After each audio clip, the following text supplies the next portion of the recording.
আবু বকর সিদ্দিক রাদিয়াল্লাহু তাআলা আনহুকেও বিষ পান করানো হয়েছে। ইহুদিদের চক্রান্ত, ইহুদিদের ষড়যন্ত্র কোন মুসলমানের বিরুদ্ধে থেমেছিল না, জারি ছিল ঝারি। আল্লাহর নবীকে ইহুদিরা শান্তি দেয় নাই। আবু বকর সিদ্দিক রাদিয়াল্লাহু তাআলা আনহুর জামানাতেও শান্তি দেয় নাই, ষড়যন্ত্র চক্রান্ত জারি ছিল। আবু বকর সিদ্দিক রাদিয়াল্লাহু তাআলা আনহুকেও বিষ পান করানো হয়। সিদ্দিক আকবর রাদিয়াল্লাহু তাআলা আনহু ইসলামের প্রথম খলিফা। আল্লাহর নবীর জীবদ্দশায় যিনি মসজিদে নববীর ইমামতি করেছেন, মায়ার নবী খুশি হয়েছেন। ভাইরা বন্ধুরা, সেই সিদ্দিক আকবর রাদিয়াল্লাহু তাআলা আনহুকেও বিষ পান করানো হয়েছে।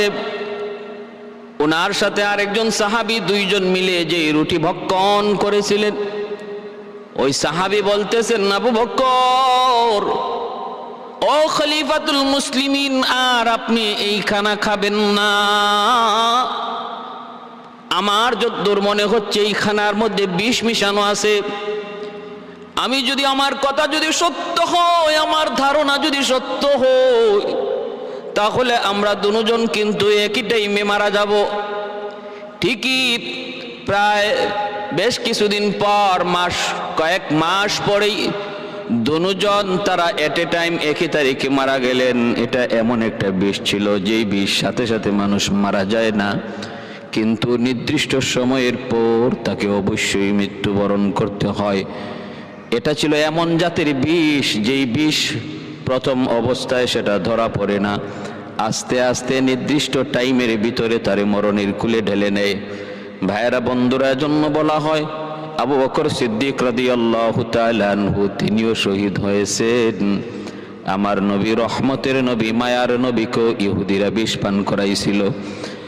ভাইয়েরা বন্ধুরা, মায়ার নবীও শেষ পর্যায়ে সেই বিষের ক্রিয়ায় আল্লাহর নবী অসুস্থ হয়েছিলেন এবং ইন্তেকাল করেছেন। অতএব এই দিক বিবেচনা করলে পরে আমরা এই কথা ধরে নিতে পারি, মেনে নিতে পারি, অসুবিধা নাই যে আবু বকর সিদ্দিক এবং আমার মায়ার নবী তারাও দুজন ইসলামের জন্য শহীদ হয়েছেন। এবং দুজন একই বয়স পেয়েছিলেন। নবী 63 বছর বয়সে ইন্তেকাল করেন। আবু বকর সিদ্দিক রাদিয়াল্লাহু তাআলা আনহু তিনিও 63 বছর বয়সে ইন্তেকাল করেন। এজন্য আমার ভাইরা বন্ধুরা, সিদ্দিক আকবর রাদিয়াল্লাহু তাআলা আনহুর আল্লাহর কাছে, আল্লাহর নবীর কাছে দ্বীনের জন্য এত গুরুত্বপূর্ণ ব্যক্তি ছিলেন, এত গুরুত্বপূর্ণ ব্যক্তি ছিলেন। ভাইরা বন্ধুরা, আল্লাহর নবী, মায়ার নবী উম্মতকে এই কথা বুঝায় গেলেন, আমি নবীর জীবদ্দশায় যে মসজিদে নববীর ইমাম, তোমরা ধারণা করে নিও আমার বিদায়ের পর তিনি হবেন আমার প্রথম খলিফা। যদিও কিছুটা বিশৃঙ্খলা ছিল কে খলিফা হবে, কিন্তু এই বিষয়টাকে বিবেচনার প্রথমে এনে আনসারগণ, তারা মুহাজির আনসার সবাই মিলে আবু বকর সিদ্দিক রাদিয়াল্লাহু তাআলা আনহুর হাতেই তারা বায়াত নিলেন। আল্লাহর কাছে এত দামি আবু বকর সিদ্দিক রাদিয়াল্লাহু তাআলা আনহু, এত মর্যাদা। ভাইরা বন্ধুরা, জিবরাইল আমিন আল্লাহর কাছে একদিন তিনি আবদার করলেন, মালিক আমি একটু জান্নাত দেখতে চাই। আল্লাহ পাক তখন বললেন, জিবরাইল যাও তুমি জান্নাত দেখে আসো। জিবরাইল আমিন 600 পাখা ব্যবহার করে জান্নাত দেখার জন্য তিনি ঢুকলেন। 70 বছর ঘুরতে ঘুরতে একটা পিলার পেলেন, একটা পিলার, একটা খাম্বা। এবার জিবরাইল বলেন, মালিক এমন পিলার আর কতটা আছে? আল্লাহ পাক রব্বুল আলামিন এমন পিলার 600-র উপরে রয়েছে। জিবরাইল আমিন ভয় পেয়ে গেলেন, একটা পিলারের সন্ধান পেতেই যদি আমার এত বছর লেগে গেল, বাকি জান্নাত যদি আমার পুরাটা পরিদর্শন করতে হয়, না জানি কত বছর লাগবে, আর কোন দিক থেকে কোন দিকে চলে যাই ভয়। তিনি সোজা আবার বেরিয়ে আসলেন আর বললেন, মালিক তোমার তৈরি জান্নাত আমি জিব্রাইলের পক্ষে ঘুরে দেখা সম্ভব নয়। আছে কি এমন কোন তোমার গোলাম যে তোমার পুরা জান্নাতটা ঘুরতে পারবে এবং জান্নাতটা দেখার শক্তি আছে? এমন কেউ কি আছে? আল্লাহ বললেন, জিব্রাইল যদি দেখতে চাও তাহলে যাও, মদিনার মসজিদে যাও, যা দেখতে পাবা আমার একজন গোলাম সবার আগে মসজিদে ঢুকে সবার পরে মসজিদ থেকে বের হয়। তারে তুমি পাইলে পরে জিজ্ঞেস কইরো, একটু কথা বইলা তুমি বুঝবা সে জান্নাত। তার জন্য জান্নাত জাহান্নামটাও দেখা অত্যন্ত সহজ এবং সে জান্নাত জাহান্নাম ঘোরাটাও তার পক্ষে খুব আসান। জিব্রাইল আমিন মানুষের সুরত ধরে তিনি মসজিদে নববীতে আগে আইসা দেখলেন মসজিদে নববীতে সবার আগে ঢুকতেছেন আবু বকর সিদ্দিক রাদিয়াল্লাহু তাআলা আনহু। এবং মসজিদে নামাজের শেষ হওয়ার পর তিনি দেখতে পেলেন সবাই বেরিয়ে গেল, কিন্তু আবু বকর সিদ্দিক রাদিয়াল্লাহু তাআলা আনহু তিনি এখনো মসজিদের মধ্যে বসা। জিব্রাইল আমিনের বসতে বাকি নাই। আল্লাহ আবু বকর সিদ্দিক রাদিয়াল্লাহু তাআলা আনহুর কথাই বলেছেন। ভাইরা বন্ধুরা, নামাজ শেষ হওয়ার পরও যেই মানুষটা সবার পরে মসজিদ থেকে বের হয়, মসজিদে বসা থাকে, আল্লাহ পাক রব্বুল আলামিন ওই মানুষটাকে তার নিজের কুদরতি হাতে আল্লাহ তারে জান্নাত দিবেন। এতটা মর্যাদা, এতটা সম্মান, এতটা ইজ্জত, রহমতের ফেরেশতারা তার জন্য অল টাইম দোয়া করেন যে সব শেষে মসজিদ থেকে বের হয়। জিব্রাইল আমিন আবু বকর সিদ্দিক রাদিয়াল্লাহু তাআলা আনহুর কাছে বসলেন মানুষের বেশ ধরে। জিব্রাইল আমিনকে আবু বকর সিদ্দিক তিনি বুঝতে পারেন না, চিনতে পারেন না, অচেনা একজন মানুষ। জিব্রাইল আমিন তখন আবু বকর সিদ্দিককে প্রশ্ন করেন, ভাই আবু বকর, আমাকে আপনি চিনবেন না? একটা প্রশ্ন আপনাকে করি, বলুন তো জিব্রাইল এই মুহূর্তে কোথায় আছেন? আবু বকর সিদ্দিক রাদিয়াল্লাহু তাআলা আনহু তিনি বলতেছেন, একটু অপেক্ষা করুন, তাহলে আমি আপনাকে বলে দিতে পারবো জিব্রাইল কই আছেন, কোথায় আছেন। চক্ষুটা বন্ধ করে আবু বকর সিদ্দিক রাদিয়াল্লাহু তাআলা আনহু তিনি সপ্ত আকাশের উপর ঘুরলেন, সাতটা আসমান ঘুরলেন, তারপরে জান্নাত জাহান্নাম ঘুরলেন। আল্লাহর সৃষ্টির এমন কোনো জায়গা নাই তিনি চক্ষু বন্ধ করে তিনি ঘুরলেন। এরপরে আবু বকর সিদ্দিক রাদিয়াল্লাহু তাআলা আনহু বলেন, ভাই আমি জান্নাত জাহান্নাম আসমান জমিন সমস্ত জায়গা ভ্রমণ করেছি, খোঁজ তালাশ করেছি, জান্নাতের প্রতিটা কোনায় কোনায় আমি তালাশ করেছি, জিব্রাইলকে পাই নাই। অতএব আমার কাছে যা মনে হয় জিব্রাইল হয় আপনি নয় আমি, দুইজনের একজন ছাড়া আর কেউ হতে পারে না। জিব্রাইল আমিন তখন মুচকি হেসে দিয়া বলতেছেন, সমস্ত প্রশংসা ওই মালিকের, যেই মালিক আপনাকে এতটা শক্তি দিয়েছেন, এতটা যোগ্যতা আল্লাহ আপনাকে দিয়েছেন, এতটা সম্মান, এতটা ইজ্জত, এতটা বুজুর্গি আল্লাহ আপনাকে দান করেছেন। আমি হলাম জিব্রাইল। ওগো নবীর সাহাবী, জান্নাত ঘুরে দেখা আমার পক্ষে সম্ভব হয় নাই, এজন্য আল্লাহর কাছে আবদার করেছিলাম, এমন কি কেউ আছে? আল্লাহ আমাকে আপনার কাছে পাঠাইছেন, আমার বুঝ হয়ে গেছে আপনার মর্যাদা, আপনার মাকাম। ওয়ালাকাদ কাররামনা বনি আদম, আল্লাহ বলেন আমি বনি আদমকে সবচেয়ে সম্মানী করে তৈরি করেছি, ফেরেশতাদের চেয়েও মানুষের দাম বেশি। এটা আমার আল্লাহ পাকের কথা।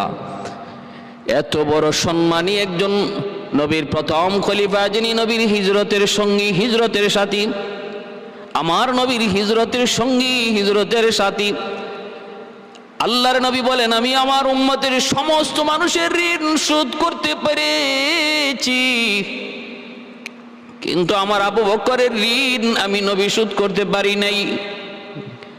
হিজরতের রজনীতে আমার নবী, রহমতের নবী, গারে সুরের মধ্যে উঠবেন আবু বকর মায়ার নবীকে পিঠে উঠাইলেন, ওগো নবী আপনার উঠতে কষ্ট হবে, আপনি আমার পিঠে উঠুন।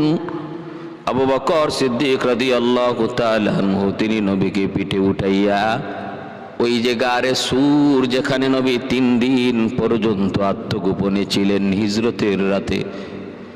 হিজরতের দিনে মায়ার নবী 3 দিন আত্মগোপনে ছিলেন। ওই গারে সুর এখনো বিরাজমান।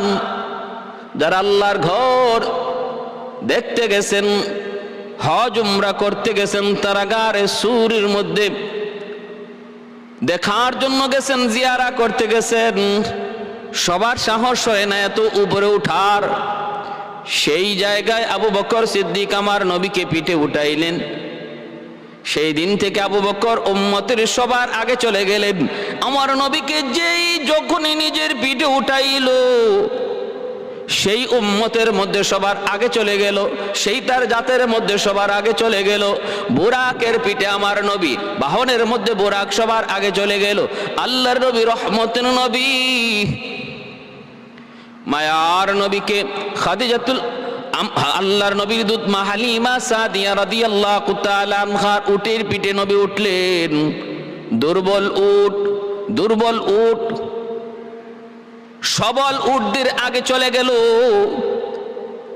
যা আসার সময় তারা কল্পনাও করে নাই এমনটা হতে পারে। যাবার সময় যা হয়েছিল, আসার সময় আমার নবী উটের পিঠে ছিলেন না, কিন্তু হালিমাতুস সাদিয়া রাদিয়াল্লাহু তাআলা আনহা মায়ার নবীকে উটের পিঠে বসায়া যখন বাড়ির দিকে রওনা দেন, উট সমস্ত উটের মধ্যে আগে চলে গেল। আমার নবীকে আবু বকর সিদ্দিক নিজের পিঠে উঠাইয়া গোটা উম্মতের মধ্যে তিনি আগে চলে গেলেন। ওই গর্তের ভিতরে ঢুকলেন। ঢুকেই আবু বকর সিদ্দিক বলতেছেন, নবী গো আপনি পরে ঢুকুন, আমি আগে একটু ঢুকি, যা দেখি গর্তের হালত আমি বুঝি, তারপরে আপনাকে আমি ঢুকার কথা বলবো। আগে ঢুকলেন, গর্তগুলা সব বন্ধ করে দিলেন। নিজের কাপড় ছিঁড়ে ছিঁড়ে গর্তের মুখগুলা বন্ধ করে দিলেন। একটা গর্ত বন্ধ করার মতো কাপড় ছিল না। ওই গর্তটা নিজের পা দিয়া তিনি আটকায় রাখলেন। আর নবীকে ডাক দিলেন, নবী গো আপনি আসুন। আল্লাহর নবীকে নিয়ে তিনি ভিতরে ঢুকলেন। ঢুকিয়া বলতেছেন, ইয়া রাসূলুল্লাহ, ওগো নবী আপনি বড় ক্লান্ত, পরিশ্রান্ত, আপনি একটু ঘুমান। মায়ার নবীকে নিজের উরুতে মাথা রাখাইয়া ঘুম পাড়াইয়া দিলেন। আর আবু বকর সিদ্দিক ওই গর্তের মুখটা তিনি পা দিয়া ঢেকে রাখলেন। বলুন তো দেখি, যিনি 40 দিন পর্যন্ত ঘুমাইলেন না আর যিনি ঘুমাইলেন, এই মুহূর্তে ঘুমটা কার বেশি প্রয়োজন ছিল? যে আবু বকর সিদ্দিক রাদিয়াল্লাহু তাআলা আনহুকে নবী যেদিন ইশারা দিয়েছিলেন, আবু বকর সতর্ক দেখো, হিজরত করা লাগবে, আমি ডাক দিব, সেই দিন থেকে আবু বকর সিদ্দিক আর ঘুমান না, দরজার পাশে কান লাগায় দাঁড়ায় থাকেন সারা রাত, কখন আমার নবী এসে ডাক দিবেন। কিন্তু নিজের ঘুমের কথা ভুলে গিয়া আমার মায়ার নবীর দিকে মায়ার নজরে তাকায়া নিজের উরুতে নবীকে ঘুম পাড়াইয়া দিলেন। কত বড় আশিক ছিলেন নবীর। নবী ঘুমাইতেছেন, নিশ্চিন্ত মনে ঘুমাইতেছেন আমার নবী। ওইদিকে এই গর্ত, যেই গর্তের মধ্যে তিনি পা রেখেছেন, সেই গর্তের মধ্যে ছিল একটা বিষাক্ত সাপ। এই বিষাক্ত সাপটা আবু বকর সিদ্দিক রাদিয়াল্লাহু তাআলা আনহুর পায়ে দংশন করলো। সাথে সাথে তিনি পাটা সরায় ফেললেন। বিষাক্ত সাপের কামড়, বিষের যন্ত্রণায় আবু বকর ছটফট করেন, কিন্তু নড়াচড়া করেন না, কারণ নবী ঘুমাইতেছেন। নড়াচড়া করলে পরে আমার নবীর ঘুম ভেঙে যাবে। আমার নবীর ঘুমের দিকে, আরামের দিকে খেয়াল করে আবু বকর বিষের যন্ত্রণা সহ্য করতেছেন, নড়াচড়া করেন না। চোখ দিয়া যন্ত্রণায় চোখে পানি চলে আসলো। এক ফোঁটা পানি আমার নবীর, মায়ার নবীর নুরানি চেহারার মধ্যে চোখের পানির ফোঁটা পড়লো। চোখের পানির ফোঁটা নবীর পবিত্র গালে পড়া মাত্রই নবীর ঘুম ভেঙে গেল। আল্লাহর নবী দেখতেছেন আবু বকর কান্দেন। নবী জিজ্ঞেস করেন, আবু বকর কেন কান্না করো? আবু বকর বলেন, নবী গো, সবগুলা গর্ত বন্ধ করেছিলাম কাপড়ের টুকরা দিয়া, একটা গর্তের মুখ বন্ধ করার মতো কাপড় ছিল না, নিজের পা দিয়ে আমি আটকায় রাখছি। কিন্তু এই গর্তের মধ্যে এক বিষাক্ত সাপ ছিল, এই সাপ তো আমাকে দংশন করেছে, পা সরায় ফেলছি। আল্লাহর নবী, রহমতের নবী, সাথে সাথে বলেন, কোথায় আবু বকর, কোথায় কামড় দিয়েছে আমাকে দেখাও। মায়ার নবীকে ওই জায়গাটা তিনি দেখাইলেন। আমার নবী, রহমতের নবী, সাথে সাথে পবিত্র লব মোবারক হাতে নিয়া তিনি ওই জায়গাটার মধ্যে লাগায় দিলেন। সাথে সাথে বিষাক্ত সাপের বিষ পানি হয়ে গেল। সুবহানাল্লাহ, আল্লাহু আকবার। শাফিঈ রোজে জযা ও যা খতীবে अंबिया, हाजी को जो बेजाने मदीने की ज़मीं तक, हाजी को जो बेजाने मदीने की ज़मीं तक, जाना मैं यही नक्श कदम मांग रहा हूँ, जाना मैं यही नक्श कदम मांग रहा हूँ, दौलत न कोई जागो हशम मांग रहा हूँ, मैं साया ये दीवार हरम मांग रहा हो, मैं साया ये दीवार हरम मांग रहा हो। আল্লাহ নবী সাপটারে ডাক দিলেন, সাপটা বের হলো। নবী জিজ্ঞেস করলেন, তুমি আমার আবু বকরকে কেন দংশন করেছো? আল্লাহর হুকুমে সাপের জবান খুলে গেল। আল্লাহ চাইলে পারে কি পারে না? ভাইরা বন্ধুরা, জন্য বলতেছিলাম আবু বকর সিদ্দিক রাদিয়াল্লাহু তাআলা আনহু, ওনার পায়ে সাপে দংশন করলো, সাপের জবান খুলে গেল। এইবার সাপটা বলতেছে, মায়ার নবী গো, আমার বাসস্থান এখানে ছিল না, আমার বাসস্থান ছিল ওই যে একটা জঙ্গল, জঙ্গলের এক গাছের গোড়ায়। ওগো নবী, আজ থেকে অনেক দিন আগে, অনেক বছর আগে এই রাস্তা দিয়ে এই দুইজন খ্রিস্টান পণ্ডিত তারা আমার গাছের গোড়ায় তারা আশ্রয় নিয়েছিল যাওয়ার পথে।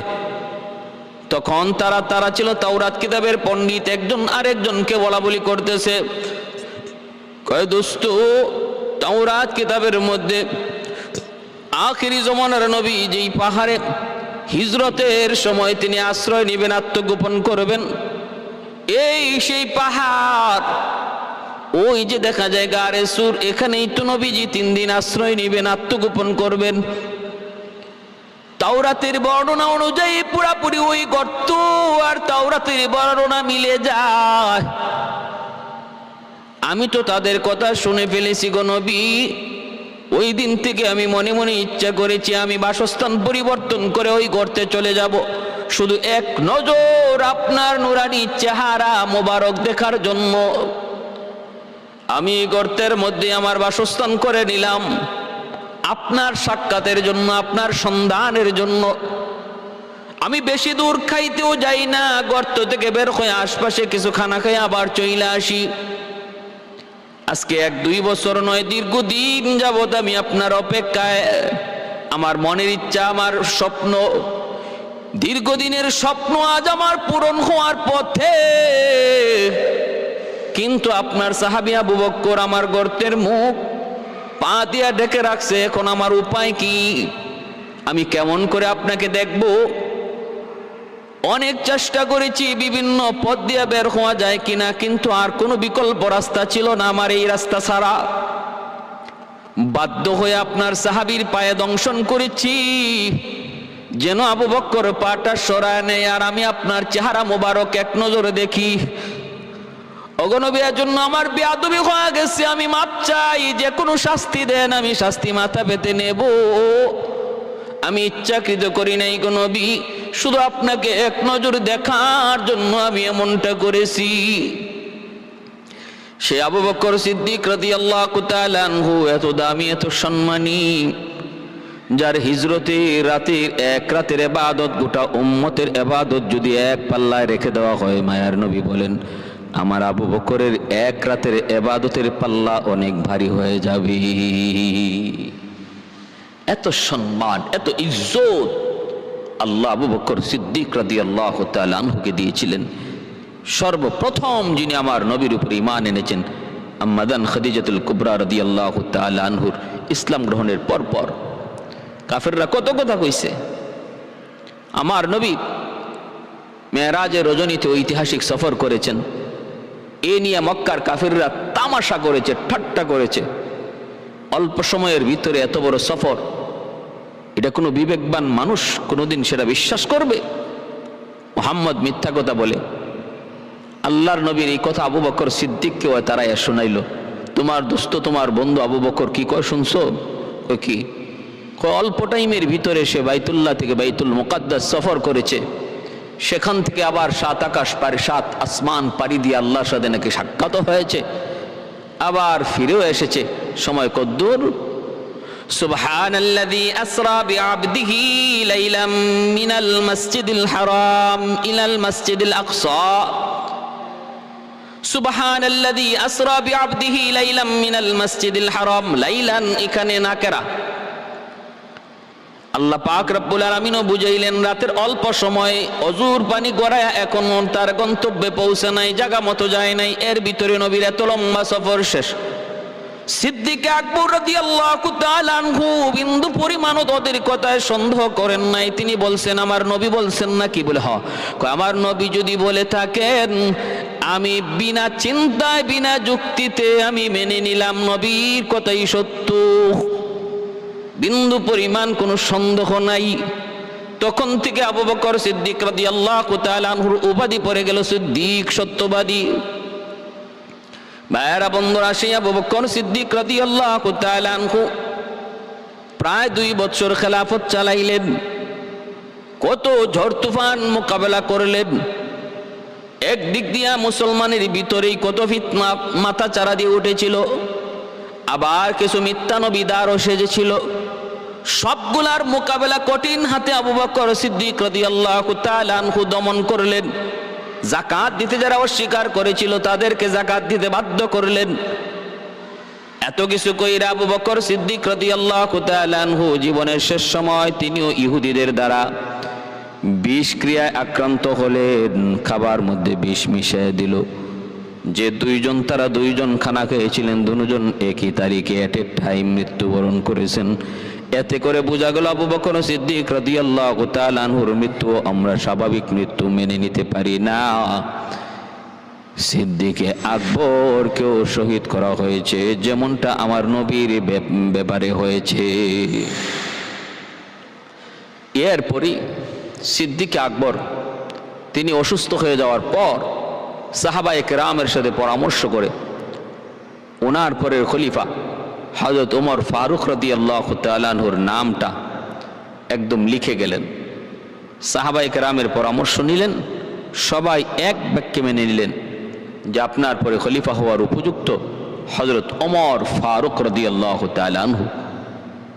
আবু বকর সিদ্দিক বলেন, দেখো ওমর কঠিন দিলের শক্ত মানুষ, ওমরের বাহ্যিকটার চেয়ে তার ভিতরটা অনেক সুন্দর, ভিতর অনেক নরম, কিন্তু ইনি হক বাতিলের ক্ষেত্রে অনেক কঠিন ছিলেন। এজন্য আল্লাহর নবী হযরত ওমর ফারুক রাদিয়াল্লাহু তাআলা নামের শেষে ফারুক উপাধি লাগাইছিলেন, আল ফারিকু বাইনাল হক ওয়াল বাতিল। আমার ওমর হক বাতিলের তফাৎকারী, একদিকে হক আর একদিকে বাতিল, মাঝখানে যে মানুষটা দাঁড়ায় আছে নবী বলেন সে হলো আমার ওমর। হযরত ওমর ফারুক রাদিয়াল্লাহু তাআলা আনহুর খেলাফত চলল প্রায় 10 বছর। আলহামদুলিল্লাহ, ভালো, চতুর্দিকে ইসলামের বিজয়। হযরত ওমর ফারুক রাদিয়াল্লাহু তাআলা আনহুর ইন্তেকালের পর ওনাকে শহীদ করল। উনিও শহীদ হলেন মসজিদে নববীতে ইমামতি করা অবস্থায়। মসজিদে নববীতে ইমামতি করা অবস্থায় আবু লুলু নামে এক মুশরিক হযরত ওমর ফারুক রাদিয়াল্লাহু তাআলা আনহুকে শহীদ করল। ওমর ফারুক রাদিয়াল্লাহু তাআলা আনহু তিনি ইহুদিদেরকে জাজিরাতুল আরব থেকে বের করে দিয়েছিলেন। ওনার জমানা পর্যন্ত ইহুদিরা ছিল, নবীর যুগে ইহুদিরা ছিল আরবে, আবু বকর সিদ্দিক রাদিয়াল্লাহু তাআলা আনহুর জমানাতেও ছিল। কিন্তু যখন ইহুদিদের কোনোভাবেই ওদের কোনো চক্রান্ত থামে না, ষড়যন্ত্র থামে না, একের পর এক ইহুদিদের প্রতি দয়া দেখানো হচ্ছে, মায়া দেখানো হচ্ছে, মাফ করে দেওয়া হচ্ছে, ক্ষমা করা হচ্ছে, এরপরও সোজা হয় না। কুত্তার লেজের মতো, কুত্তার লেজ ঘি দিয়া টানলে যেমন সোজা হয় না, হযরত ওমর বুঝছেন ইহুদিরা এমন এক জাত, ওদেরকে ঘি দিয়ে যদি ওদের লেজকে টানা হয়, সোজা করার চেষ্টা করা হয়, তবুও সোজা হবে না, অতএব বের করে দাও। জাজিরাতুল আরব থেকে হযরত ওমর ইহুদিদেরকে বের করার নির্দেশ দিয়ে দিলেন।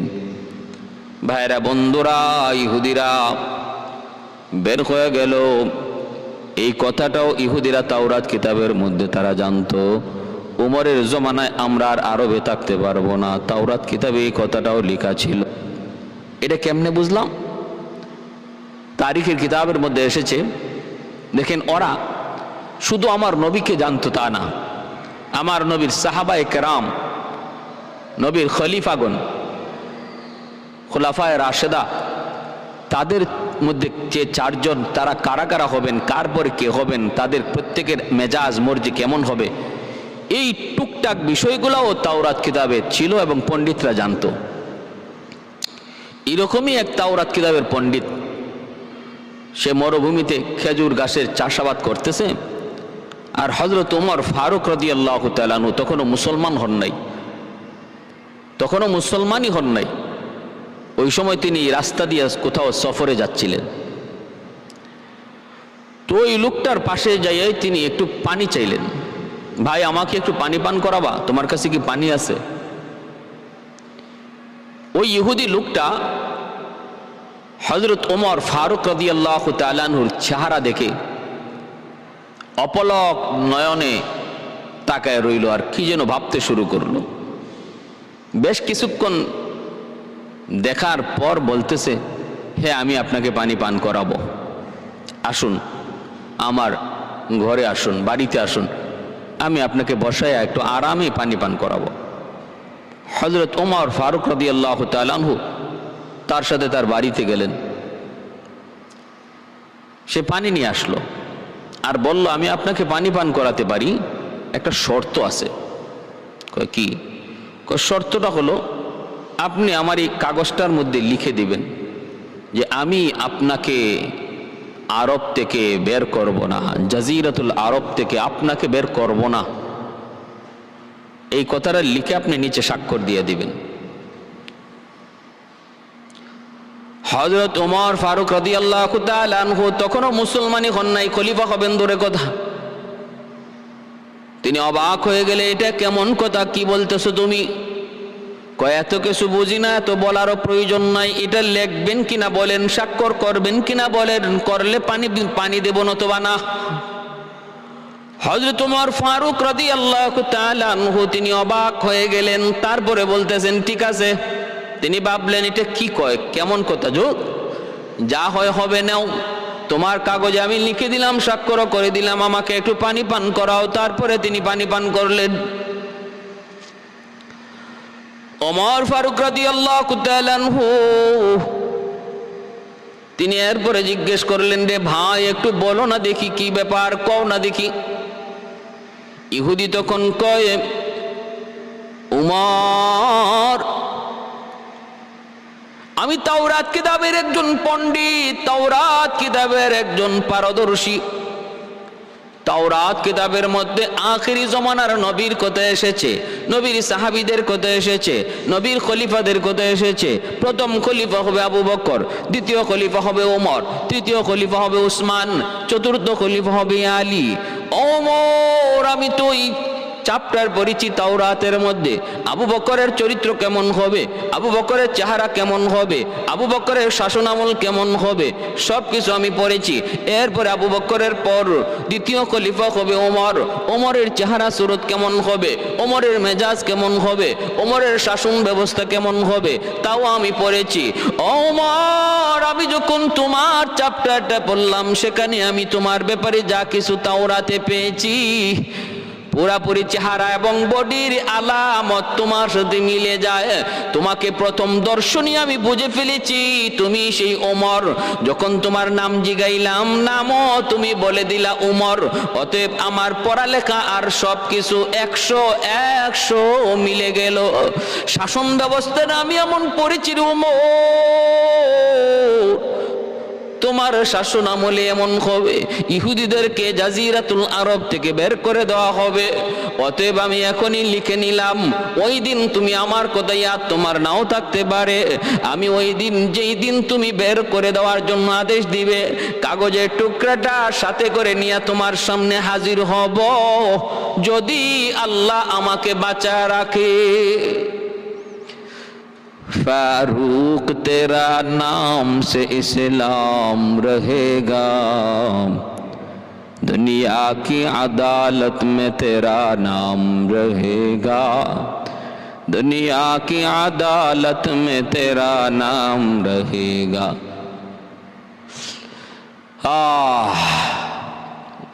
सिद्दीक तेरा नाम से इस्लाम रहेगा, दुनिया की सदाकत में तेरा नाम रहेगा। शोर में साहिब का लक़ब जिसको मिला है, शोर में साहिब का लक़ब जिसको मिला है, सानिए इस नईन है यो शान सहाबा, सानिए इस नईन है यो शान सहाबा। उल्फत में मोहब्बत में है जो सबसे ज़्यादा, उल्फत में मोहब्बत में है जो सबसे ज़्यादा,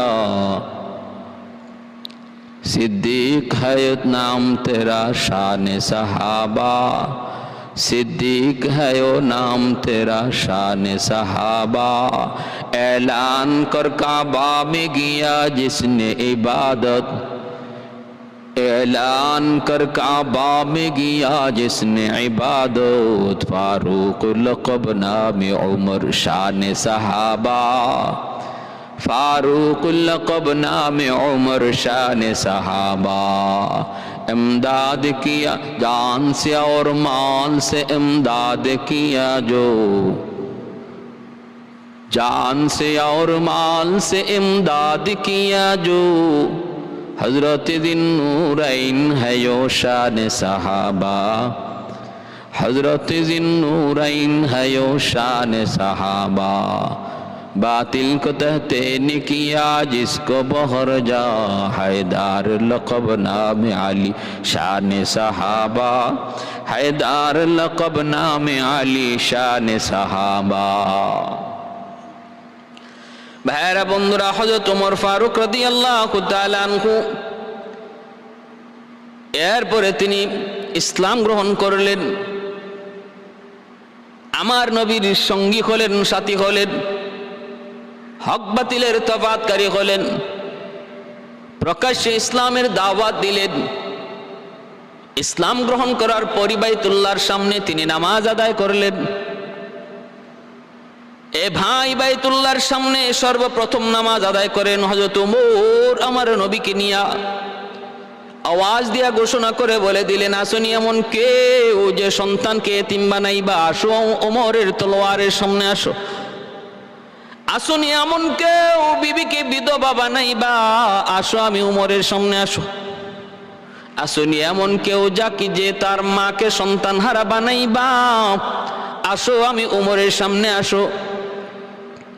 কেউ সাহস করে নাই। সেই ওমর বাইতুল্লাহ নামাজ পড়ার পর মক্কার রাজপথে তিনি কালেমার মিছিল বের করলেন। একদিকে কালেমার পতাকা তার হাতে, আরেকদিকে কালেমার পতাকা হযরত আমির হামজা রাদিয়াল্লাহু তাআলা আনহুর হাতে। ভাইরা বন্ধুরা, জন্য বলতেছিলাম হযরত ওমর ফারুক রাদিয়াল্লাহু তাআলা আনহু তিনি হক বাতিলের তফাৎকারী। আল্লাহ পাক রব্বুল আলামিন নবীর সাহাবায়ে কেরামের নাম, নবীর সাহাবায়ে কেরামের বিবরণ তাওরাত কিতাবের মধ্যে, ইনজিল কিতাবের মধ্যে উল্লেখ করেছেন, সেটা তিনি কোরআনেও বলেছেন। সূরা ফাতহ, মুহাম্মাদুর রাসূলুল্লাহ ওয়াল্লাযীনা মাআহু আশিদ্দাউ আলাল কুফফার রুহামাউ বাইনাহুম رحماء بينهم تراهم ركعا سجدا يبتغون فضلا من الله يبتغون فضلا من الله ورضوانا سيماهم في وجوههم من أثر السجود ذلك مثلهم في التوراة ومثلهم في الإنجيل كزرع أخرج شطأه فآزره فاستغلظ فاستوى على سوقه يعجب الزراع ليغيظ بهم الكفار وعد الله الذين آمنوا وعملوا الصالحات منهم مغفرة وأجرا عظيما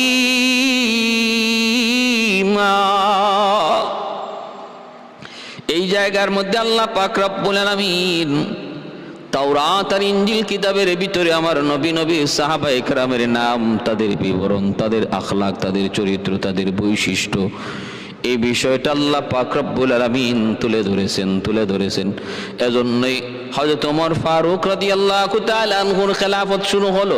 আবু বকর সিদ্দিক রাদিয়াল্লাহু তাআলা আনহুর ইন্তেকালের পর খলিফাতুল মুসলিমিন আমিরুল মুমিনিন হলেন হযরত ওমর ফারুক রাদিয়াল্লাহু তাআলা আনহু। তিনি আবু বকর সিদ্দিক রাদিয়াল্লাহু তাআলা আনহুকে ফলো করতেন। তিনি কিভাবে শাসন পরিচালনা করেছেন, কিভাবে রাজ্য পরিচালনা করেছেন, কিভাবে তিনি জনগণের খেদমত করেছেন। একটা কনফারেন্স করলেন, কনফারেন্সের বিষয় ছিল শানে আবু বকর। একজন করে আবু বকর সিদ্দিক রাদিয়াল্লাহু তাআলা আনহুর তারা প্রশংসা করতেছেন, বিবরণ দিচ্ছেন, আখলাকের কথা কেউ বলতেছেন, তার সেবার কথা কেউ বলতেছেন, তার বুদ্ধি বিবেচনার কথা কেউ আলোচনা করছেন। এক পর্যায়ে একটা গ্রাম্য মানুষ আওয়াজ দেয়া কয়, খলিফাতুল মুসলিমিন আমাকে একটু সুযোগ দিবেননি, আমি একটু আবু বকর সম্পর্কে বলতে চাই। আবু বকর সিদ্দিক রাদিয়াল্লাহু তাআলা আনহুর আমল কেমন ছিল, কি ছিল তার খেদমত। সবাই অবাক হয়ে গেল। আমরা একজন করে বলতেছি, সবাই তো হলো শহরের শিক্ষিত মানুষ, ওই গ্রাম্য মানুষটা আবার কি বলবে। ঠিক আছে, তার অনুমতি দিলেন আবু বকর। হযরত ওমর অনুমতি দিলেন। লোকটা এসে দাঁড়ায় বলতেছে, আমিরুল মুমিনিন, আমি আবু বকর সম্পর্কে একটা কথা জানি, হয়তো আপনারা এখন পর্যন্ত কেউ এটা জানেন না। আমি জানি। কয় কি জানো? কয় আমি জানি উনি ওনার বিবিকে হালুয়া পাকাইতে বলতেন প্রতিদিন। বিবি হালুয়া পাকাইতেন, ওই হালুয়াটা নিয়ে তিনি বের হইয়া মদিনার ওই গলিটা দিয়ে তিনি প্রতিদিন তিনি ওই হালুয়া নিয়ে যাইতেন। কোথায় যাইতেন কি করতেন কিছুই জানি না, তবে আমি দেখতাম তিনি প্রতিদিন হালুয়া নিয়ে ওই গলিটা দিয়ে যাইতেন। এতটুকু বলেই শেষ দিলেন। অনেকে অবাক হয়ে গেল, কি কেমন কথা কইল, কোনো মাথাও নাই, গুড়িও নাই, আগাও নাই, মাথাও নাই, কথার কোনো এই দিক ওই দিক কোনো সমাধান নাই। এটা কেমন কথা? আবু বকর হালুয়া পাকাইতেন, হালুয়া নিয়ে তিনি ওই গলি দিয়ে যাইতেন। কেউ কিছু বুঝলো না, কিন্তু বুঝলেন খলিফাতুল মুসলিমিন আমিরুল মুমিনিন হযরত ওমর ফারুক রাদিয়াল্লাহু তাআলা আনহু তিনি কিন্তু ঠিকই বুঝে গেলেন। হযরত ওমর পরের দিন তিনি কি করলেন, বিবিকে বললেন, বিবিকে হালুয়া পাকাও। তিনিও হালুয়া পাকে ওই গলিটা দিয়ে তিনি ঢুকলেন, যাইতে লাগলেন। ওমর তিনিও যাইতেছেন। কই যাইতেছেন ওমর জানেন না, কই যাইতেছেন ওমর জানেন না, যাইতেছেন কই যাইতেছেন জানেন না। যাইতে তারপরে যাই দেখেন আবার চিকন একটা গলি ডান দিকে ঢুকছে, ওই গলি দিয়ে তিনি ঢুকলেন। ওই গলিটা দিয়া ঢুকা মাত্রই হযরত ওমর ফারুক রাদিয়াল্লাহু তাআলা আনহুর নাকের মধ্যে একটা দুর্গন্ধ আসলো। দুর্গন্ধ যতই সামনে যান দেখেন দুর্গন্ধ খালি বাড়ে। কোনো মানুষজন নাই, মানুষের আসা যাওয়া নাই, একদম গলিটা শুনশান নীরব, মানুষের কোনো আনাগোনা নাই, কোনো মানুষই চোখে পড়ে না। কিন্তু যত আগান দুর্গন্ধ শুধু বাড়ে। হযরত ওমর বুঝে গেলেন এই দুর্গন্ধটার কারণে এই গলি দিয়ে কেউ যায় না, কেউ আসা যাওয়া করে না, সামনের দিকে আমার যেতে হবে, বুঝতে হবে কিসের দুর্গন্ধ। ওমরের হাতে সেই হালুয়া নিয়ে তিনি আগাইতে দেখতে পেলেন রাস্তার কিনারায় একটা কুষ্ঠ রোগী পড়ে আছে, সারা শরীরটা তার পচে গেছে, দুর্গন্ধ, কিরা পুগে খাইতেছে, চোখেও লোকটা দেখে না, অন্ধ। হযরত ওমর মনে মনে খুশি হলেন, হয়তো আমি আমার গন্তব্যে পৌঁছে গেছি, আমি আমার গন্তব্যে পৌঁছে গেছি, মঞ্জিলে মাকসাদে পৌঁছে গেছি। কাছে গেলেন, গিয়া তিনি বলতেছেন, ভাই রে, তোমার জন্য খানা নিয়ে এসেছি। লোকটা তখনই বলতেছে, আজ এত দেরি করলা কেন? এত দেরি করলা কেন? আমি পেটের ক্ষুধায় অস্থির, কেন আজ তুমি দেরি করেছো? হযরত ওমর নিজের পরিচয় না দিয়া তিনি বলতেছেন, হবা একটু দেরি হয়ে গেছে, একটু দেরি হয়ে গেছে। গতকালকেও তুমি খানা নিয়ে আসো নাই, আজও খানা আনতে দেরি করেছো, আমার বড় কষ্ট হইতেছে। হযরত ওমর ফারুক রাদিয়াল্লাহু তাআলা আনহু তিনি বলতেছেন, আমি মাপ চাই, দেরি হয়ে গেছে, মাপ চাই, নেন আমি আপনাকে হালুয়াটা খাওয়ায় দেই। হযরত ওমর তিনি বুঝতেছেন লোকটা দেখেও না, আবার সারা শরীর থেকে গন্ধ। ওমর বলতেছেন, আপনি হা করুন, আমি আপনার মুখে হালুয়াটা উঠিয়ে দিই। ওই লোকটা, কুষ্ঠরোগী লোকটা হা করলো, আর হযরত ওমর হাতের মধ্যে হালুয়া নিয়ে তিনি মুখের মধ্যে হালুয়াটা যেই মাত্র দিতে যাবেন, তিনি দেখতে পেলেন তার মুখটা পচে গেছে, জিহ্বাটা পর্যন্ত পচা, দুর্গন্ধ মুখ থেকে আরো বেশি বের হয়। হাতটা ঢুকাইবেন, মাত্র খালি হাতটা ভিতরে ঢুকাইছেন, আঙ্গুলটা তার টুটে লাগছে, আঙ্গুলটা তার জিহ্বায় লাগছে, এমনি লোকটা চিৎকার মেরে উঠছে। আওয়াজ দিয়া কয়, ওমো, আওয়াজ দিয়া বলতেছে, কে রে তুমি, কে, কি তোমার পরিচয়? তুমি তো আমার আবু বকর নও, তুমি তো গতকালকের ওই লোক নও, তুমি তো গতকালকের ওই লোক নও যেই লোক আমারে প্রতিদিন খানা খাওয়ায়, তুমি তো সেই লোক নও। কে তুমি, কি তোমার পরিচয়? হযরত ওমর চিৎকার শুনে তিনি ডরায় গেলেন, ভয় পেয়ে গেলেন। কি হয়েছে, আমি কোন অন্যায় করলাম নাকি? বলে, হ্যাঁ তুমি বহুত বড় অন্যায় করেছো, বহুত বড় অন্যায় করেছো, বহুত বড় অন্যায় করেছো। তুমি সেই লোক নও, তুমি গতকালকের লোক নও, তুমি আমার সেই লোক নও যে আমাকে প্রতিদিন খানা খাওয়ায়। হযরত ওমর বললেন, কে তোমারে প্রতিদিন খানা খাওয়ায়? কয়, নাম জানি না, কোনদিন সে তার নাম আমাকে বলি নাই, কিন্তু আমি বুঝে গেছি তুমি সেই লোক না। কয়, কেমনে বুঝছো? লোকটা তখন কয়, কেমনে বুঝবো না, ওই লোকটা প্রতিদিন আমারে খানা খাওয়াইতো, নিজের হাত দিয়া নয়, জিহ্বার মধ্যে হালুয়া লইয়া আমার মুখে জিহ্বা ঢুকায় দিত। কারণ হাতের মধ্যে যদি হালুয়া নিয়ে তুমি আমার মুখে দিছো, তোমার আঙ্গুলটা আমার জিহ্বায় লাগছে, তোমার ওই আঙ্গুলটা, তোমার আঙ্গুলের নখটা আমার টুটে লাগছে, আমার জান বের হয়ে গেছে, কারণ আমার মুখের সবগুলি জায়গা পচে গেছে, নষ্ট। সে তো কোনোদিন আমাকে নিজের হাত দিয়ে আমাকে খানা খাওয়ায় নাই, জিহ্বার মধ্যে হালুয়া লইয়া সে আমার মুখে হালুয়া ঢুকায় দিত। হযরত ওমর ফারুক রাদিয়াল্লাহু তাআলা আনহু চিৎকার দিয়া বলেন, ভাই রে, তুই থাম, থাম, আর বলবি না। যেই লোক তোমার এইভাবে খানা খাওয়াইছে সে কোনোদিন আর আসবে না রে ভাই, সে কোনোদিন আর আসবে না। সে ছিল ইসলামের প্রথম খলিফার নাম হযরত আবু বকর। গতকাল তিনি ইন্তেকাল করেছেন, আর তিনি তোমাকে যেইভাবে খানা খাওয়াইছেন, ওইভাবে খানা খাওয়ানো কি দুনিয়ার কারো পক্ষে সম্ভব? সেটা শুধু সম্ভব আবু বকরের পক্ষেই। মুসলিম জাহানের বাদশা একটা কুষ্ঠরোগীরে তিনি খানা খাওয়াইতেন, নিজের জিহ্বার মধ্যে হালুয়া লইয়া জিহ্বা মুখে ঢুকায় দিতেন। আর আমি কে জানোনি? আমি হলাম মুসলিম জাহানের দ্বিতীয় খলিফা, নাম হযরত ওমর। এই কথা বলা মাত্রই ওই হালুয়া, ওই কুষ্ঠ রোগীটা তখন চিৎকার দিয়ে বলতেছে, ওমর, আবু বকর বুঝি ইন্তেকাল করেছে? হ্যাঁ, আবু বকর ইন্তেকাল করেছে। ওরে ওমর, আমার মনের ভিতরে বহুদিনের তামান্না ছিল আমি আবু বকরের হাতে হাত রেখে কালেমা পড়ে মুসলমান হব। এতদিন পর্যন্ত আবু বকর আমাকে খানা খাওয়ায়, অথচ আমি জানি না এই সেই আবু বকর। আজকে দুনিয়া থেকে বিদায় নিল রে ওমর। ইসলামের খলিফার যদি এত সুন্দর আখলাক, এত সুন্দর আদর্শ হয়ে থাকে, না জানি তাদের নবীর কত সুন্দর আখলাক আর আদর্শ ছিল। আমি আর দেরি করতে চাই না, ওমর তোমার হাতে আমার হাতটা রেখে কালেমা পড়ে মুসলমান বানায় দাও, আমি যেন মুসলমান হইয়া মৃত্যুবরণ করতে পারি। ভাইরা বন্ধুরা, জন্য বলতেছিলাম হযরত ওমর ফারুক রাদিয়াল্লাহু তাআলা আনহু ইসলামের দ্বিতীয় খলিফা, মুসলিম জাহানের দ্বিতীয় খলিফা, নাম আমিরুল মুমিনিন, উপাধি আমিরুল মুমিনিন, খলিফাতুল মুসলিমিন হযরত ওমর। ইনি যখন ইহুদিদেরকে জাজিরাতুল আরব থেকে বের করে দেওয়ার নির্দেশ দিয়ে দিলেন, বলে না ওই হারামিদেরকে আরব থেকে বের করো, ওরা কোনোভাবেই আমাদেরকে শান্তিতে থাকতে দেবে না। ওই দিন ওই বৃদ্ধ লোকটা লাঠি দিয়ে বর দিয়া কাগজের টুকরাটা হাতে নিয়ে ওমরের দরবারে হাজির।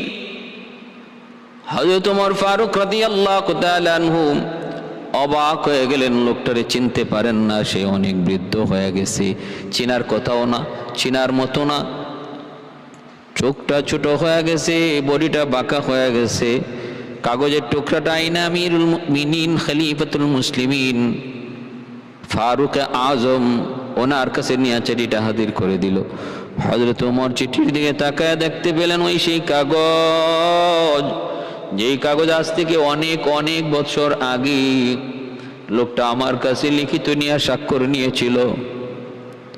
হযরত ওমর ফারুক রাদিয়াল্লাহু তাআলা আনহু মনে পড়ে গেল সেই দিনের স্মৃতির কথা, তিনি লোকটারে আরবে থাকার অনুমতি দিয়ে দিলেন।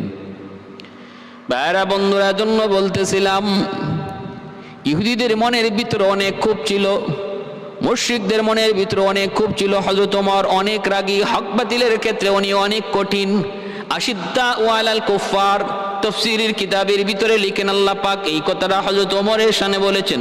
রুহামা উবাইনাহুম, আবু বকর সিদ্দিক রাদিয়াল্লাহু তাআলা আনহুর শানে আল্লাহ বলেছেন, হযরত ওমর ফারুক রাদিয়াল্লাহু তাআলা আনহুকে হত্যা করার জন্য, খুন করার জন্য এক মুশরিক আবুল উলু, ওই আবুল উলু সে তার তলোয়ার দাঁড়াইতে লাগলো, মুসলমানের সুরত ধরে বেশ ধরে, মুসলমানের সুরত ধরে বেশ ধরে মুসলমানের ভিতরে ঢুকে গেল।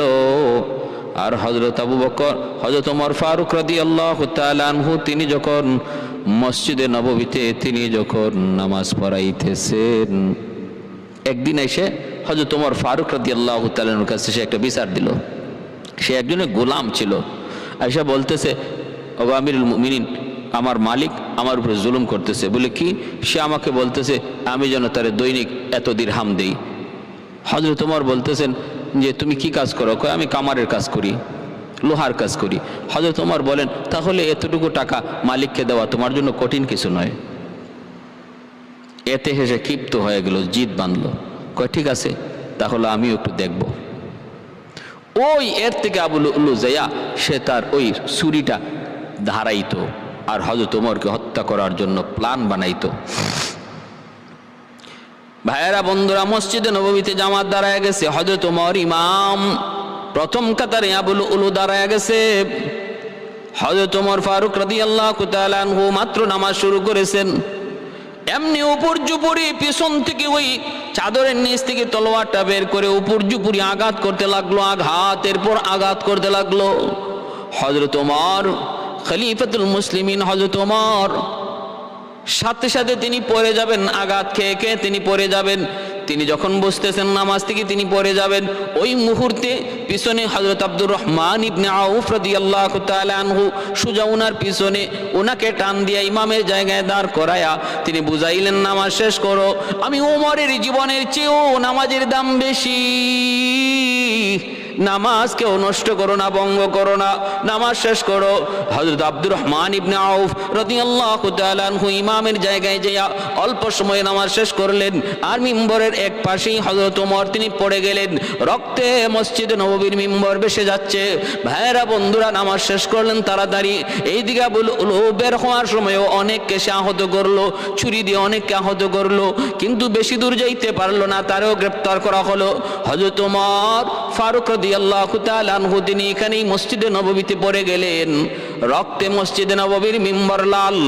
এ ভাই, হাসরের মাটি বহু শহীদের শাহাদতের সাক্ষী হবে তার রক্তমাখা জামা, বহু শহীদের শাহাদতের সাক্ষী হবে উহুদের ময়দান, বহু শহীদের শাহাদতের সাক্ষী হবে বদরের ময়দান, কিন্তু হযরত উমরের শাহাদতের সাক্ষী হবে আল্লাহর নবীর মসজিদে নববীর মিম্বর,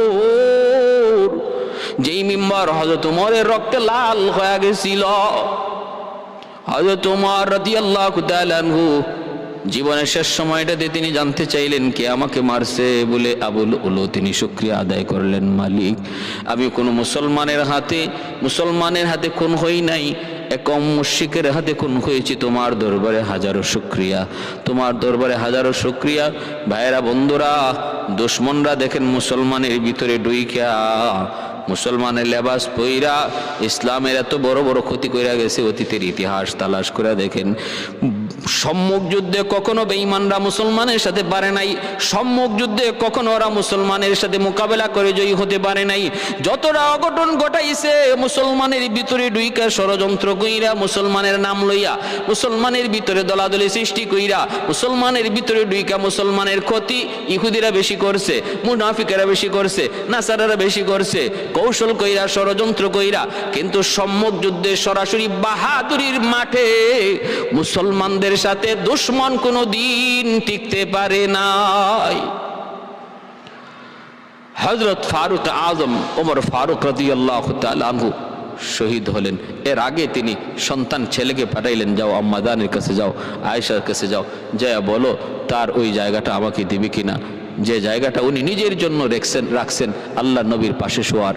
আল্লাহ নবী এক পাশে আমার আবু বকর, আর এক পাশের জায়গাটা আম্মাজান রাখছেন নিজের জন্য।